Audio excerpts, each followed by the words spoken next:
এখানে অনেক জলবদ্ধতার কারণে অনেক কষ্ট হচ্ছে। এখানে কেউ কিছু বলতে পারে না, এখন বললে তো ঝগড়া হয়।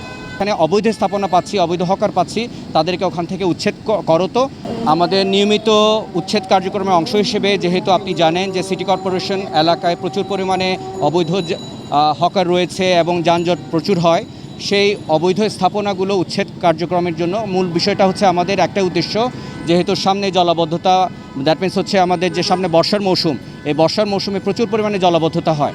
আমরা এই জলাবদ্ধতা নিরসনের জন্য আমরা আঞ্চলিক নির্বাহী কর্মকর্তা প্লাস হচ্ছে আমাদের নির্বাহী ম্যাজিস্ট্রেটবৃন্দ মাননীয় মেয়র মহোদয়ের নির্দেশনাক্রমে আমরা বিভিন্ন এলাকায় যাচ্ছি এবং সেখানে সচেতনতা এবং তার সঙ্গে সঙ্গে আমরা এখানে যেখানে অবৈধ স্থাপনা পাচ্ছি, অবৈধ হকার পাচ্ছি, তাদেরকে ওখান থেকে উচ্ছেদ করো। তো আমরা এই এলাকার যে যানজট প্লাস জলাবদ্ধতা নিরসনে আমরা ব্যবস্থা নিয়েছি।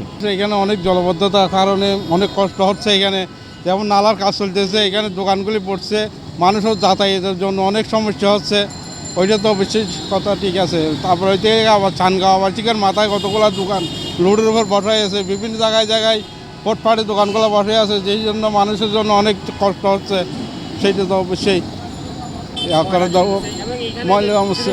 এখানে যে বর্ষা হয়েছিল, একটা লোক এখান থেকে মারা গেছে। আমি নিজের চোখে দেখছি, এখানে আমরা নিজের চোখে দেখছি, কিন্তু লোকটাকে আমরা খুঁজে পাই নাই।